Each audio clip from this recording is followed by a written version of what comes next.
Hello everyone, welcome to my channel.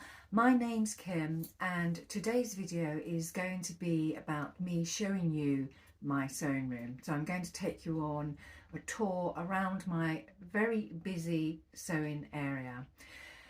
As some of you know, I lost my sewjo a bit, and I do find that when I tidy up my sewing room, it reconnects me with all of the stuff, fabric, threads in my room, and it gets the creative juices going again. So I thought, whilst my sewing room is ultra tidy, I would take the opportunity to take you around and show you everything. There's a lot of stuff in my sewing room, so I suggest you go and make a lovely cup of tea and sort of snuggle down and be prepared. See you in a minute. Bye. So this is the view from the door of my sewing room. So what I'm going to do is I'm just going to take you around really quickly so you can get an overall view of it, and then I'm going to go through each section.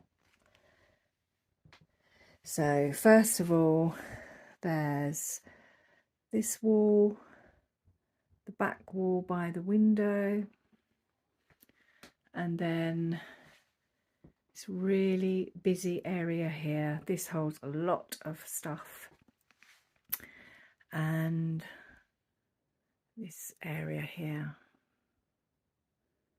Okay, so that's a quick overview, and now I will take you through each. So kick-starting my tour is the back of my door. So I normally work in here with my door open, and with closing her, I have just realised that this blouse has been here forever. I can't even remember when I put her up here, but she's there for a small alteration. So I will get to that at some point this year, but she is lovely. But moving on swiftly. So as you come into the room, you are greeted by this thread rack. This thread rack just holds all the thread that I have collected over the years. It's nothing to do with my sewing thread that I use for my machine.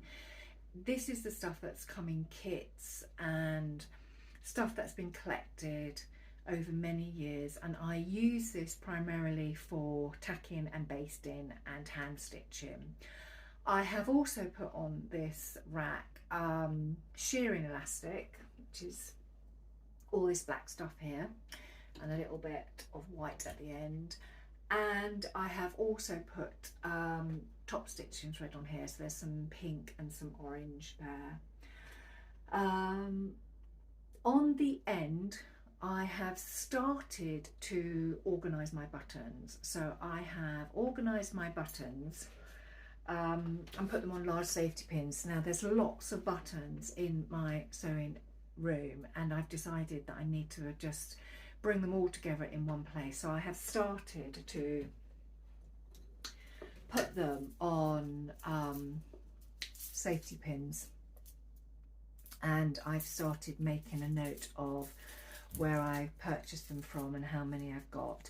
And I like this idea because this shows me how many buttons I've got of one type, the size and the colour, and when you're looking for a button for your garment, you can instantly see the colours and you're drawn to it. So I'm hoping to complete the organisation of my buttons soon, and you will see that in a future vlog. So there's my buttons. Also, I have Myrtle. Now, you've seen Myrtle before, so I'm not going to talk about her for very long because she is due a major transformation this year. So you will see her again. So we will move swiftly on. So leading on from Myrtle, I have my cutting area. So this is a self-healing cutting mat which sits on an old dining table, and the mat has been custom cut to fit the table and it works excellent. Now, I did make a mistake a couple of years ago. I was using some resin which involved heat, and it caused my table mat to ripple. So you can see the ripples at the back there, and there's one just here as well. But apart from that, it's still a really good cutting mat, so she's still doing a great job. So from her, I'm going to take you under the table and we'll work through what hidden treasures are here. So from under the table, you would have seen a large box.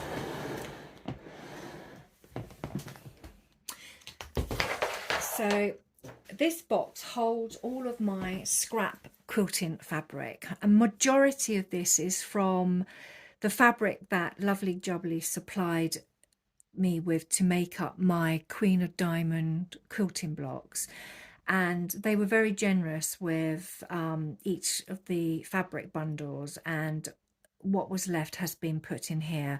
So you can see there are quite sizable pieces of fabric left, and it is all very beautiful and very vibrant. And it's just screaming out to be made into lots of lovely new things. There's not just tulip pink in here, there is also calf facet. There's a calf facet fabric there. There, that's Tula.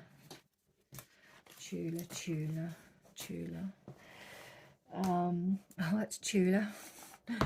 My shirt.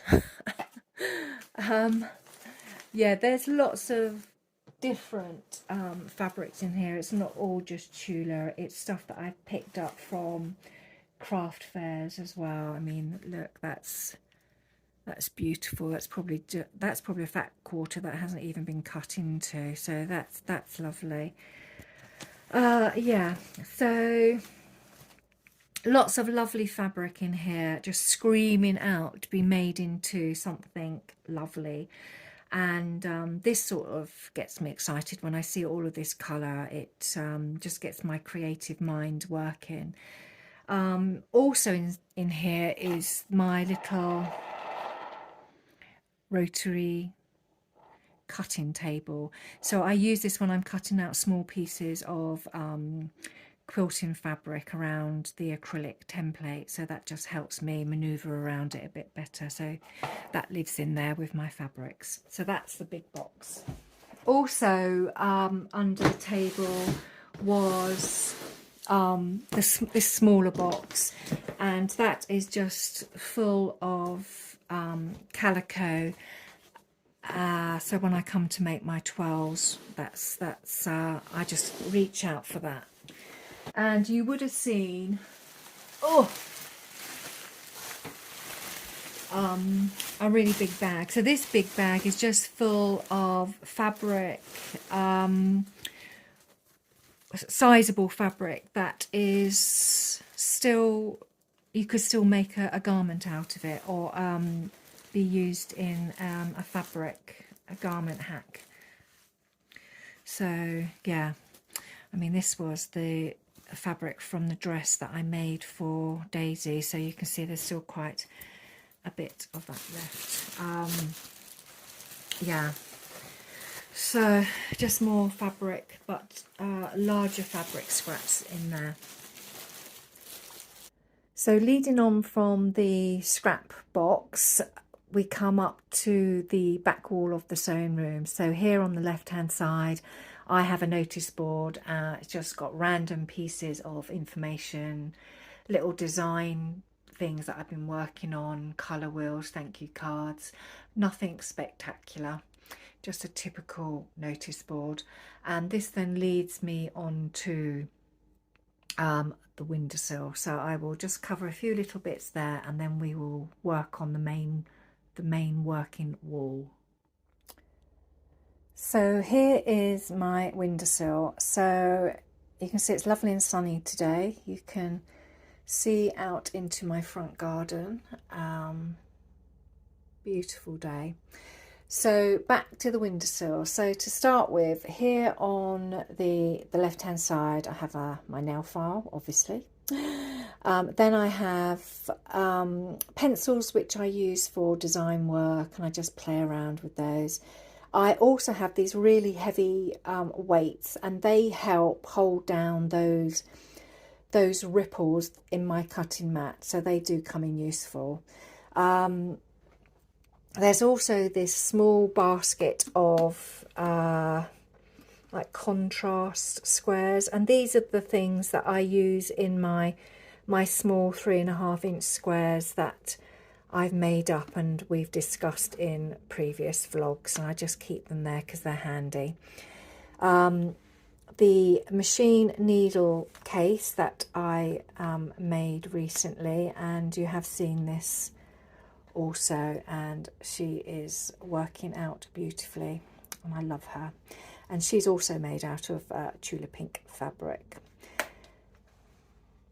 Then here I have just a little bowl of hand sewing needles, and they are placed on a little magnetic pebble, which is great. So the pebble keeps all my needles in one area, and also another needle holder there. Here in this bowl, this is just stuff that hasn't really got a proper home, sort of hand cream stuff that I've been sewing, playing around with. Really old bobbins that have thread on, and I just use these threads for tacking and basting. And weirdly enough, I also have some little resin snowflakes, and I do hang those from my window in the winter, and they're nice and glittery. So in the corner, just have a candle, coaster with a glass of water, and this now leads us on to my huge wall of stuff. I mean, it is busy, so hold on to your hats and we'll work our way through. So before I take you through all of the stuff that's on my wall, I thought I would just take you through my working area. So here, leading on from the window, is my sewing machine. So I have the natural daylight right near my machine, and this is my lovely Bernina.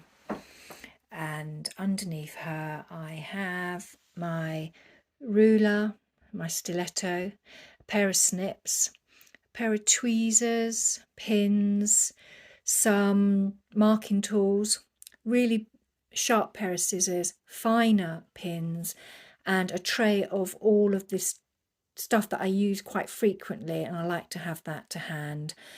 This little chair is for my mobile to sit in, and I just listen to YouTube channels, etc. when I'm working.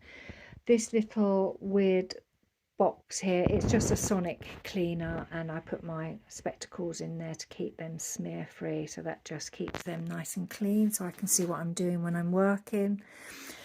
And then I have my overlocker. So my overlocker is quite old, but she's a real workhorse. She never lets me down, and she's great. So she sits there. So leading on from my sewing machine, we have this area here of 3 shelves. So at the very bottom, you can see this case of presser feet for my sewing machine. Then on the first shelf, we have a box which holds the oils for my machine, screwdrivers, etc., an unpicker, bits and bobs that came with my Bernina. Then we have a clock, a humidifier, so I use that when I do resin work, and a box of bobbins along with a different sewing plate. On the next shelf up, it's just post-it notes, and this little guy who you have seen before, I made him just after Christmas, and he will eventually go on the Christmas tree. later this year, but let's not talk about Christmas.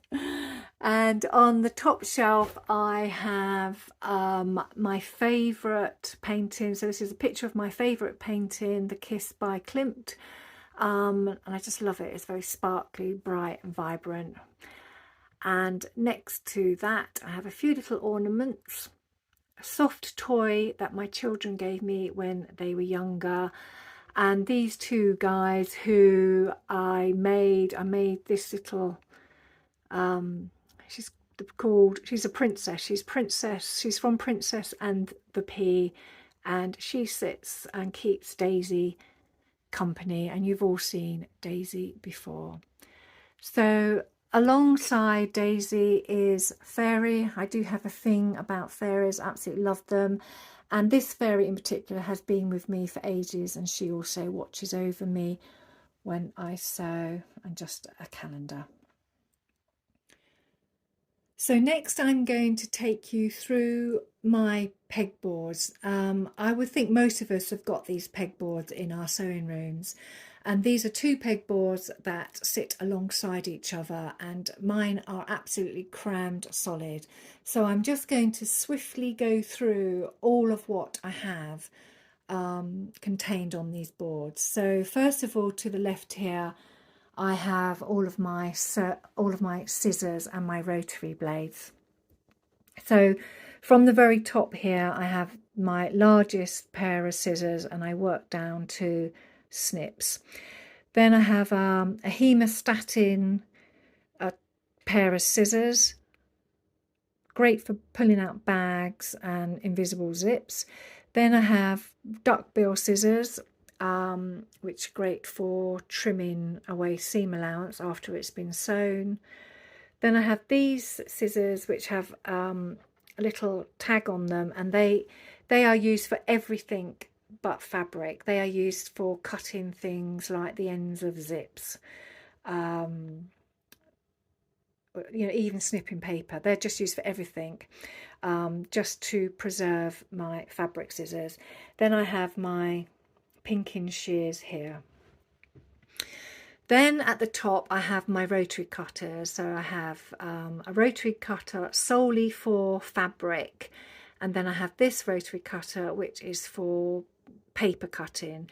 So as you know, I trace off quite a lot of my sewing patterns onto paper, and I will use this rotary cutter to cut my paper patterns out. Then I have a smaller rotary cutter just for sort of tighter angles in fabric. Then a pot of pens, letter opener, spare stiletto, highlighter pen, just the usual stuff. Then going up I have this little container which holds fabric glue. So all my fabric glue is in there. Then I have this area here which holds templates. Now this template here is a pair of lips. So I wanted to use those templates because if I show you very quickly, that pair of lips is on my seat there, and my husband has used this chair for decorating, so you can see all the paint splodges. So I want to replace that this year and just do another chair, and I love the lips, so I will just do it again. So they are there waiting to be used. Next I come down, I've got a few cards there, discount cards, and in this little basket I just keep all of my tape measures, so they're at hand in there. This then leads me on to my rulers. So I have various rulers here,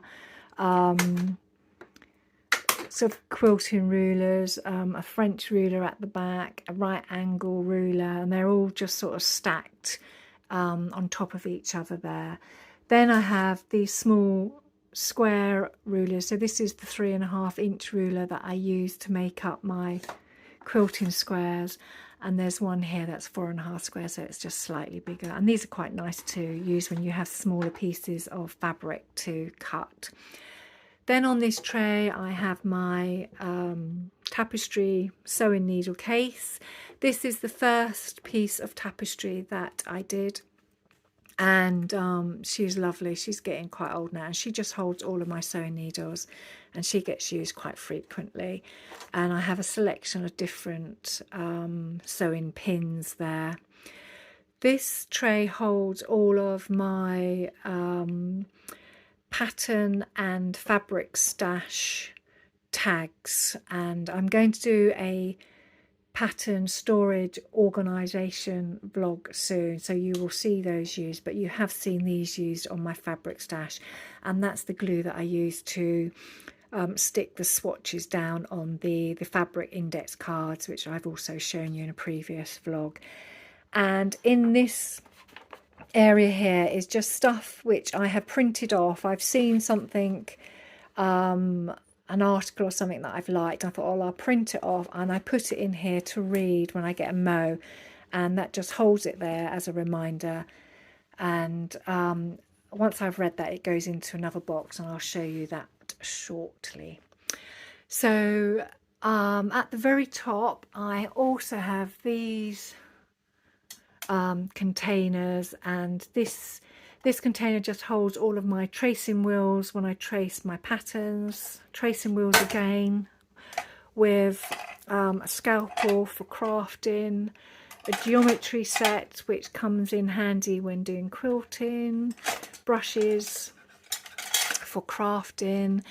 These I use when I'm turning out straps, I'm sure we've all got those, and crochet hooks. And this is just some interfacing that I use, some permanent interfacing, which I keep up there because it's quite old, and I do like to keep that separate from the other stuff, which I will show you in a moment. On this tray here I have a selection of buttons, and these are singular buttons in here. And yeah, as I mentioned before, my button collection is all over the place, but these ones here are just either coat buttons or they're just one-off buttons. These are tassel holders, and I use those when I make bags. And this tray just holds paper for when I'm hole punching things for the poppers that I use, and it's got a stapler, a pin holder, and this is just admin stuff, so stapler, hole punch, blue tack, paper clip, sellotape, staple remover, staples. So that's sort of like an admin area there. Then I have all of my little clear boxes here, and very quickly it's just rotary blades, sewing needles. These are the magnetic pebbles that I use when for my sewing needles, so they keep my sewing needles and pins in one place. So picture, hooks and wire, bulldog clips, safety pins, clips, safety pins, twill tape, metal poppers and eyelets, small buttons that I've taken off of some shirts that I'm doing for some commission work. So they're just small buttons that I've used for like lunar lapping clothes, like Alfie the Rabbit shirts and waistcoats. They've come in handy. I have some labels in here because I used to have a little Etsy store, and I just really need to probably use those in my own garments, just to use them up. Clear elastic, binding tools, hand sewing tools, cables for various things. These are eyes that you use for toy making. I used to use those quite a lot when the kids were younger, but I haven't used those for a while, but they're in there just in case I get grandchildren, you never know. Then at the bottom I have this box of tools. This is for pressing studs. There's a hole punch in here, and also this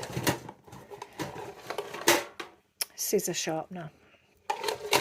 Then I have my tagger gun, which allows me to attach the tags onto my fabric. So when you remember these things, when I put these on my fabrics, which I covered when I was doing my fabric stash organisation. And another friendly little bear here who is holding on for dear life, the Duffy bear, and I'm called Duffy, so he's quite sweet. So that is the pegboards. So coming on from the pegboards, I have this area here. So this is on top of a storage unit, which I'm going to go over in a moment. But this area here is where, when I've cut out some fabrics, I will put it all up here, so it keeps it nice and tidy and out of the way, and it's near my ironing board. So when I need to pull anything off to sew or overlock or to do something on my working mat, I always know that everything is here. So this is sort of a nice work area as well. In here, this little box holds stuff that I've dropped on the floor. Yeah, so you can see, for instance, there is half a rivet there. So when this gets fuller, I just go and find their right home and I put them back in their right home. So I don't like to waste stuff. So basically, when I sweep my floor, I find these sort of things in my dustpan and brush. So I will then go and find their home, and that's a knitting marker. Yeah, that's that little box. Right. So next I will work on these storage units. So next we're coming to two storage units. The smaller of these storage units is a set of 4 baskets, and this unit sits directly under my overlocker. So the first drawer holds all of my threads. So my threads are organised in bags which run from 1 right the way through to 16. And these bags hold threads that relate to this Gutermann shade card booklet. And so here you can see they run from 1 all the way through to 16. So bag 1 in my storage unit will hold threads that are in that column of threads there, and so on. So in bag 2, any threads that are in this column will be in bag 2, and so on. So it enables me to organize my threads and find them quite quickly. So that is just all of my threads, beautifully organized and tangle free. So the second drawer is, these are my 3.5 inch quilting squares that I make, and I've used these a few times in projects, and you've seen just recently the 2 orange quilting squares that I made for George and Danny. So generally when I get a spare moment, when I don't feel like making a garment, I will sit and make a few of these up, and I will use the little squares that I showed you on the windowsill to contrast against the main fabric. And then once I've completed them, they get thrown in here, and then every so often I'll get the urge to make something with them. So that's my squares. In the third drawer I have all of my felt and my pom-pom makers. So I have on this side all of the acrylic felts that I've got. This green stuff was used in my machine needle case. And this is the stuff I just use to practice lettering on before I actually do it on the real thing. And on this side I have all of the 100% wool felt, which is really nice quality, and I use this stuff on the Lunar Lapin Alfie Rabbit, and also I use the white stuff on Daisy, so she's made up of the two. But it's good quality stuff to make those dolls up in. So excuse the rustling. Right, and they live there. Now in the bottom drawer, get it out so you can see it better, I have started to collect my samples. So you've seen these samples before, because when I was researching sweatshirt fabrics, I ordered these samples from Dalston Mill, and they sent them through, and they had quite a lot of information on them. So I keep these in this drawer now, and I'm going to start collecting them, because they just give you an idea of how, you know, stuff feels, stretches, moves, etc. And I also, a while back, ordered some of these samples. I ordered these samples back in September, and this is when I was looking at swimwear fabric and activewear fabric, and these samples were from a company called Oh So Crafty, and yeah, it's really nice. It's just really nice stretch to it. So great to have. So this will be my drawer for samples going forward. So it's just literally started my collection. So from here I'm going to move over to the bigger storage unit, and I will work my way through that. And that storage unit is absolutely crammed full of stuff, and it is quite a lot of it is in bags, so there might be quite a bit of rustling, so I apologise in advance. So what I thought I would do with the larger baskets, I would pull each of them out and I would spread the contents on my cutting table, because they have so much in them and they are in bags, and there would be lots of rustling. So what I've done is to try and reduce the amount of rustling. I've put them on my working table. So first of all, my first basket is all about fusibles. So I have a whole array of different fusibles that do different things. So this pile here, this is basically all of my shirt or blouse fusibles. So I have fine cotton, woven, the same in black. This is just a little bit denser, very similar. This is a heavier cotton fusible, and I would probably use that on a collar.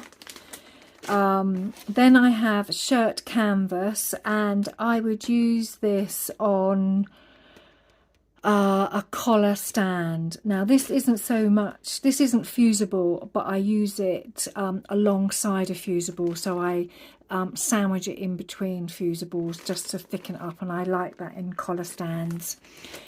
Then I have a Bondaweb. Now Bondaweb is really fine, and I will use that on more sheer, very lightweight fabrics.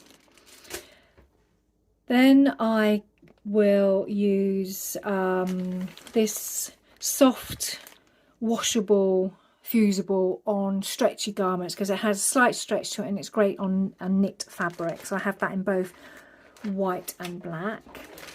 Then I have this denser interfacing. Now this is very soft. It has great structure, so if you look at it you can actually see there is some structure to it, and this is for coats. This is to fuse coats with, and it's very soft. It's really nice. So when I get around to making a coat, I'm sorted. Right. Next I have the fusibles that I use for bags. So I have these fusibles here. So I use 101 quite a lot, and I use F220 quite a lot, and I use these alongside the Soft and Stable by andI quilting stabilizer. So they're both in that basket. I also have Weft Infusion. This isn't one of my favourites, but it is very soft and it is great for shirts. So I will use this occasionally when I feel a shirt needs something a little bit softer. Then I have this bag of tapes. So there's lots of different tapes here. And I do use these a lot. These are great. So I have off-grain tape, which is basically strip fusible. Because it's off-grain, it stretches. So you can use this as sort of neck interfacing, and you can stretch it around the curve quite easily. So there's off-grain there in white and black, and white again, and black. Then I have straight grain fusible. That's exactly the same as the other stuff, but this is straight grain. It's not cut on the bias, and it's great just for interfacing, obviously, straight seam lines rather than cutting your own. So that's lovely to use. Then I have armhole reinforcement tape. Now this tape is fusible, and this is great to use on anything where you feel that the armhole might stretch slightly after wear, and this has a tiny little bit of flat cord in it, and it just stops anything from stretching. So this is quite good on knit fabric around the armhole. All right, so that's that. And I also have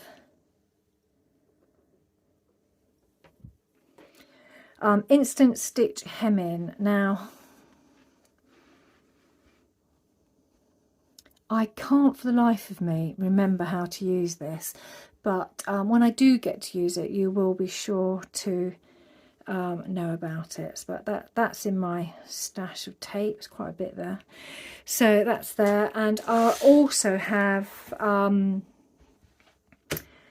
permanent sticky tape, double-sided sticky tape, and I do have some double-sided sticky tape which is temporary wash away. So I use that sometimes when I don't feel like basting, so I will use it as a sort of tape to baste rather than stitch baste, because I know once the garment goes in the wash, that will wash away. So that's my wash away tape, and this is permanent tape. So this is excellent when you want something not to move. So I do use that in bags. So that's my fusible drawer. Right, my second drawer is full of all the zips that I own. So there is everything in here. There's continuous zips. There are invisible zips of different colours and lengths. There are metal zips. There's coat zips. Baby zips, more zips, yeah, so you get the idea. Lots of zips. And in my zip drawer I also have different coloured zip pulls, different sizes, and along with all of those zips I also keep the tassels that I use for my bag making, and these are beautiful. They are really nice quality tassels, and yeah, so hopefully you'll see me use some of those in the future. So that is my zip drawer. So in my third drawer, I hold my carbon paper, and this is the paper I use to trace from my original paper patterns. And you can see it's well used, but I use that quite a lot, and it can be used over and over again. So that's my carbon paper, and I do trace normally on spot and cross paper, and I have a roll of that in the side of my sewing, which I will show you in a moment. But I also have grid paper here that I use, and I also have some tissue paper which I will trace onto, but this is very, very fine. I also use this stuff when I'm sewing really sheer fabric, which is a little bit slippery under the presser foot, so sometimes I use that to stabilize sheer fabric. Then I have various stabilizers and adhesives. I like heat and bonds. I have heat and bond ultra hold, light and sewable, so I use that a lot when I'm doing applique work, yet again when I'm making cushions. So that's all my heat and bond. I used to do a little bit of upholstery, and I do have something that I want to upholster, and I don't know when I'll get around to doing that, but when I do, this is the sort of stuff that I use to hold foam and batting so it doesn't move when the upholstered piece of work is in use. Stick and hold, same thing. Stiffener, just to stiffen up fabric. Sometimes when I have silk fabric, I will spray it with stiffener, which helps make sewing a little bit easier, and obviously this will wash out. Now I bought this ages ago because I wanted to do a transfer on some t-shirts, so I'm hoping to have a go at doing that at some point, because you can put that apparently you can print off the design on your printer and press it on, so that'll be interesting to use something like that. A bit of exciting stuff. Embroidery stabilizer. This is wash away stabilizer, same as that, wash away. Then I have some light steamer seam too, and I would like to use this to do some collage quilting work, and that's what I bought it for, so you might see me do that at some point throughout the year. This is also used for collage quilting work as well, freezer paper, and I have used that actually on a few cushions, so hopefully you'll see me use that as well. And this is Odie Coat. This is a solution that you put on fabric. Oh, there's not a lot left, but it is it's like PVA glue in effect. You just brush it over your fabric, and you have to let it set for about 24 hours, and you might need to do it 2 or 3 times, but it turns your fabric into water resistant. Oh, it says here fabric becomes oilcloth, and this is quite good in makeup bags. I did this on one of my daughter's cosmetic bags, and she said it was just easier to keep the inside of the bag clean because she could wipe it clean with a wet cloth before it just prolonged the time that it needed to go into the wash. So that worked quite well, so I quite like using that, but it is quite a lengthy process. So the next drawer is all about lingerie. So I decided through the pandemic that I wanted to learn how to make my own bras and knickers, so I started to do research, and I bought all the stuff in, and all of it sits in this drawer. And I did attempt to try and make some bras, but I really struggled with the fit, and I've abandoned the idea. So I have all of this stuff in here, and I'm hoping that once I've sorted out Myrtle, that I will be able to restart trying to make my own bras and underwear. So I have a lot of stuff in here because I bought some beautiful lace. I have lots of lovely, colourful lace, and I bought this all from AliExpress. Some of it's really nice. Yeah, and it didn't cost much, so I just kept on buying it. So as you can see, I do have a lot of lace. And this is nice. This, I mean, I've got enough here. This could actually make a top, but I'll leave it in here for the meantime. So that's all the lace. Then on top of that, I have all the different sheer cup lining that you need. So I bought quite a bit of that. I bought the stretch elastics that you need for bras. I bought power net, lots of power net. I also bought underwire bras. Underwires, sorry, for the bras, and I bought different shapes, different sizes. So really all of this is going to be quite experimental once I get started, but I really do need Myrtle to help me. So I have all the various elements of how a bra is made up. So I have lots of double-sided elastics.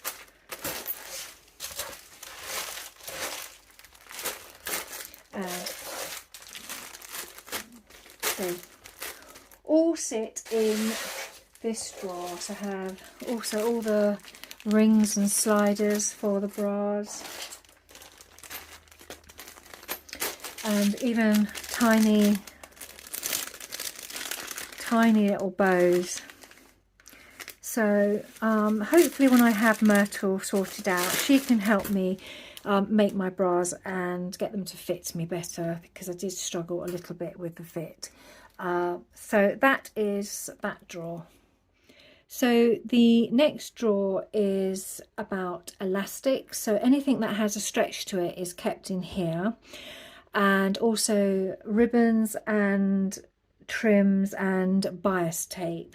So I have all the various different types of elastics, different lengths and colours. So I have it all on my boards here. I even have this elastic, which is swimwear elastic, so that will come in handy when I do my swimming costumes on my MakeNine. Yeah, so that's that. And I have my by andI mesh fabric, which is stretchy, so that lives in here. I have various trims that also live in here. My bias tape, lots of different bias tapes, and ribbons. I've got some ribbons, so that lives in here.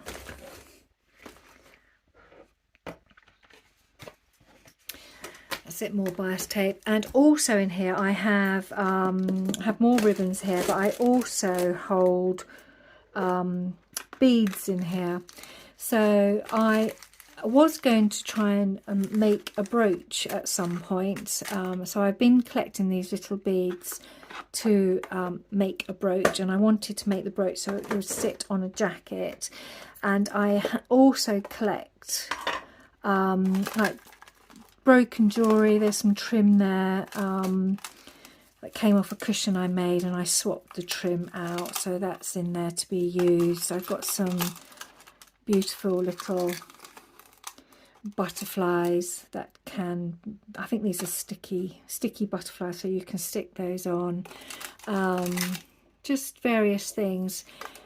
So I collect all these little broken bits of jewellery and try to make them into things as well. So I just love all this stuff.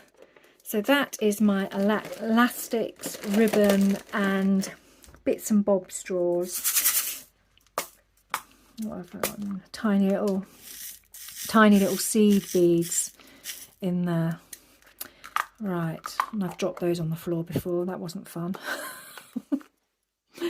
Oh my god, I think I've been doing this video for too long. I'm starting to get delirious. Right, we are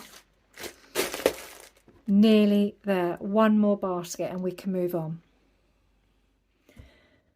Right, so this is the last drawer and there's not a lot in here, so yay, I hear you say. So basically there is more buttons. So these are buttons that I need to sort. There's a real mixture in there, so I need to get those a little bit more organised. Along with those is another box of trim. So in here are broken bits of jewellery, sequins, more beads, broken necklaces. So I'm hoping, you know, to repurpose some of these. I hate throwing them away because some of them are just so pretty. So yeah, hopefully I'll get around to doing some of that this year. Also in this basket are some weights. So these are the weights that I use in the sewing weights that I make, just to give them a little bit more sort of weight behind them so that they hold the fabric down better. And this little one that I use these on things like fridge magnets, but I don't do much resin work these days, so I don't see how I would use them in sewing, but I keep them because you never know, I might find a use for them. So that's the weights, and in here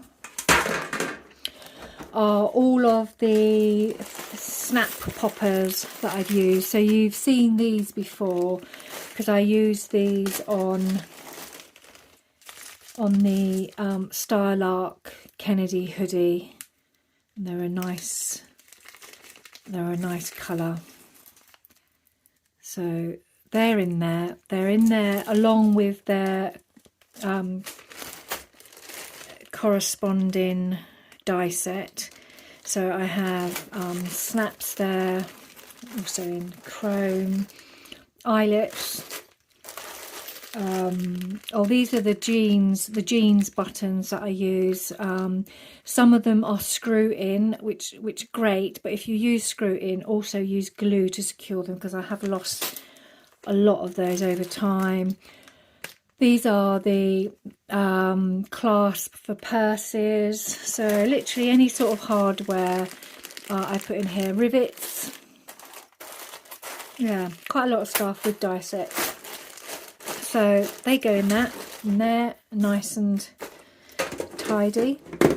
I also collect bags, so when I order stuff and it comes through in a bag, I just save the bags because then I can use those to organise my own drawers. So they go in there, and I also have these. I bought these ages ago from a company that just did print. So they printed them on cotton, and my plan was to put them into a jacket as a back panel. So there was this one, and there's this one, and I would really like to do it. God, I you know, going through all this stuff has made me realise how much stuff I've got. There's a reason why I'm called Stash Stitcher. I've got a lot of stuff, and my imagination I just can't keep up with my imagination. But hopefully some of those might come to fruition throughout this year, if not the next, or the next, or the next. So that's the 2 storage units done, so we'll move on. Right, so moving on from the storage units, I have this area at the top where I store all of my sewing patterns. So I'm not going to spend too long on this section because I am actually going to do a separate blog and go over how I organise my patterns. So basically it's 4 units, wall units, and all of my big 4 patterns are stored numerically, and in the last unit here at the end, these are the indie patterns and they're all stored alphabetically. And at the very top I have my collection of overlocker thread, so I'm just starting to build that collection up at the moment. So that is my storage, my pattern storage. Right, hello everyone. Just thought I'd check in to make sure you're all right and you're still with me. We're at the very end of the tour now, so I'm just going to cover my little library section here. There's my fabric stash here, and there's just some units in there that I'm going to cover. So it won't be long now, and then you can have a break. So let's carry on. Right, so at the top here, leading on from my patterns, I just have a few items. So I have an open wide bag that's been made, a few bucket hats, and in here are cosmetic makeup bags, and I make them randomly throughout the year and I give them away as gifts. So I just store those up there out of the way. Then coming down, I have my Burda magazines and various books, and my books cover things from sewing, knitting, tapestry, bag making, quilting, also how to fit patterns. I think that's it actually. So it's a nice selection of books there, and I like flicking through those on occasion. In this box here I have notebooks. I'm a little bit obsessed with notebooks, so I do buy quite a few little notebooks, and I do use them. There's some fabric dye there which I was going to experiment with, but I haven't got around to doing that yet. So here we have come to my fabric stash. So I try to keep my fabric in this unit here, but it has overspilled into this unit here, and mainly because what I tried to do is I have brought my lining, which I've now put in here, and my by Annie stable, soft and stable in there, and other wadding fabrics in there, so it has made my fabrics overspill. So I will attempt this year to try and reduce my fabrics enough so that I can contain it within that unit. So leading on from my fabric stash is just the top shelf here and these units here. So at the top here, not all of this is sewing related. Some of this storage is my husband, so I'm going to ignore that and just concentrate on my stuff. So I have a box here, so when I read articles that I've printed off, once I've read them, they will go into this box. Then at the back I have 2 tapestry boxes, and they hold tapestry walls. I haven't done any tapestry for a while, so they're sitting there nicely, not to be interrupted for a while. Then I have my knitting bag here. There are a few unfinished projects in there, but not many, so I'm hoping to get one of them at least finished this year.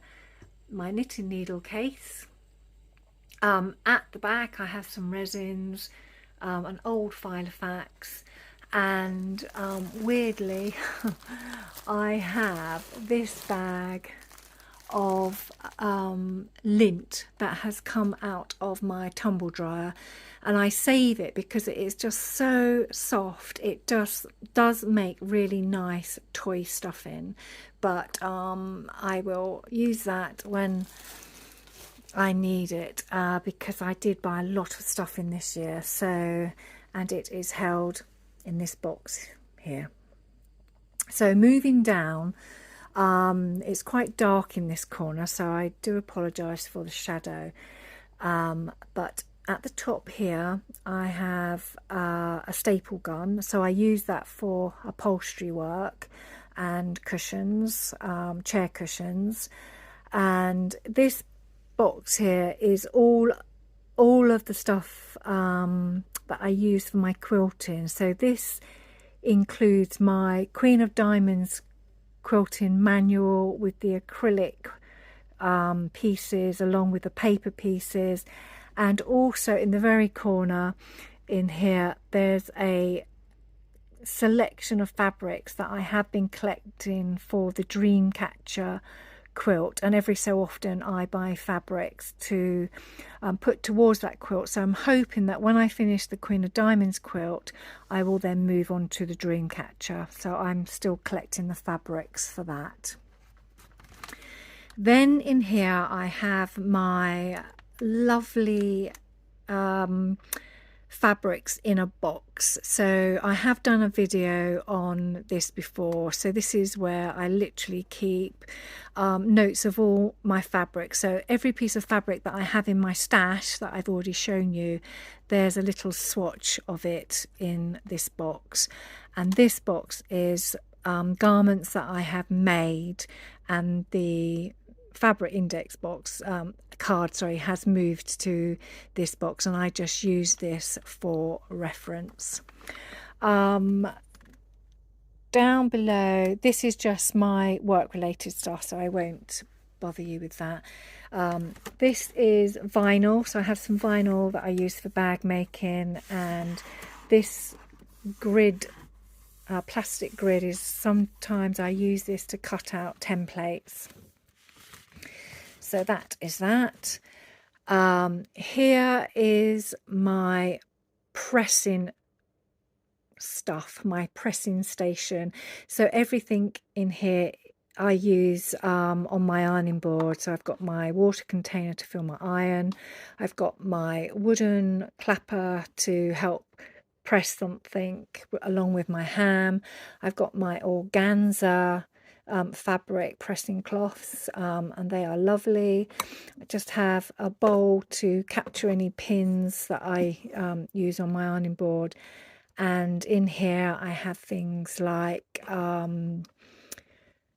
unpickers, tapes, marker pens, rulers, and I did have a pair of snips, but they've gone walking, so I need to find those to put them in there. Then underneath I have this little box of wool. These are just wools that I use for my socks. I make lots of socks. I'm constantly sewing, knitting socks. So when I finish a pair of socks, I will always show you my completed socks. And this is where I come to get my next ball of wool to start a new pair of socks.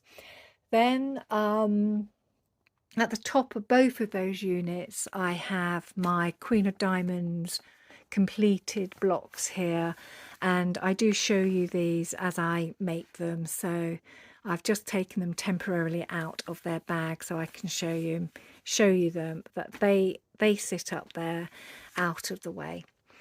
And moving across, here I have my WIPs box, and this is constantly full. It never seems to get any less, but I have all of this calico ready to make the moulage for Myrtle, so I'm hoping to get Myrtle sorted soon so I can start using her for things like, for instance, the bra making that I want to do, and also to get a better fit with my clothes.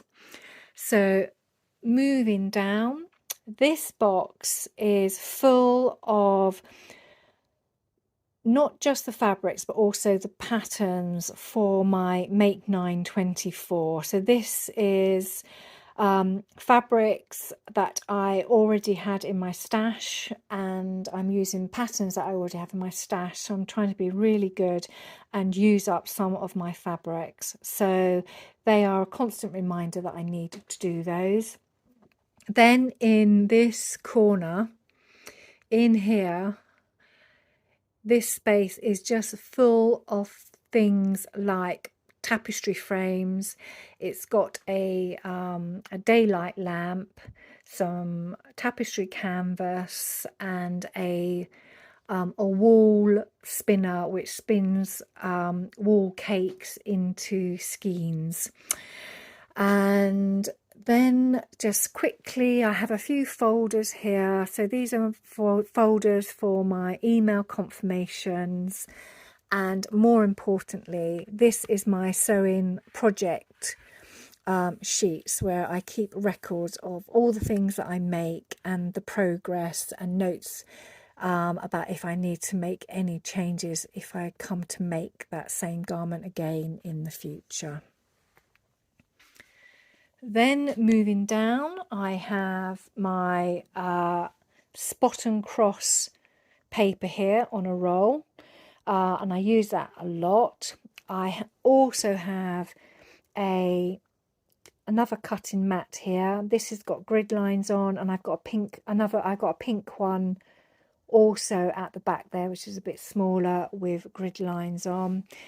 And at the very bottom, tucked around here, I have my green machine, which I use to put my grommets and presser studs in. And I have a few cushion inserts in this corner here, so there's a few pushed to the back there as well. Then I have this basket here full of paper offcuts. So where I've done my paper tracing and cutting, anything that's small goes in there, and it just gets reused until it gets so small that I can't use it. This box is full of fabric that I'm working on for a commission, so I won't go through that. I have my broom. I don't know whether I mentioned my dustpan and brush, my bin, and my small paper recycling bin. And the very last thing is my ironing board, and she sits there, and that is it. Well, that was intense. I hope you enjoyed it. It was a really long vlog, and it was quite an extensive tour of my sewing room. I have literally taken you into every nook and cranny of my sewing room, and I hope you enjoyed it. I've enjoyed it because it has reconnected me with all of my fabrics and the rest of my stash, and I feel quite excited now about getting moving on to actually making something. If you haven't subscribed before and you've enjoyed this video, it'd be really nice if you could become one of my subscribers. I would love that. And to my existing subscribers, I wish you all well, and I will see you all very soon. Take care.